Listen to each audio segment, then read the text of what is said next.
একদিন সকালবেলা আকাশে মেঘ ভাসছিল। গ্রামের ছোট ছোট বাচ্চারা মাঠের ধারে দাঁড়িয়ে আকাশের দিকে তাকিয়ে আছে। একজন চিৎকার করে বলল, আয় বৃষ্টি আয়, আমরা ধান বুনব। হঠাৎ টাপুর টুপুর করে বৃষ্টি পড়া শুরু হলো। বাচ্চারা ছাতা খুলে নাচতে লাগল। মাঠ জুড়ে আনন্দের ঢেউ বয়ে গেল। কিছুক্ষণ পর কৃষক চাচারা মাঠে নেমে পড়লেন। কাদামাখা পায়ে তারা ধানের চারা রোপণ করছেন। বাচ্চারা ছাতার নিচে দৌড়াচ্ছে।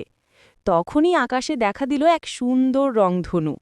বৃক্ষের ডালে ছোট ছোট চড়ুই পাখি লাফাচ্ছে।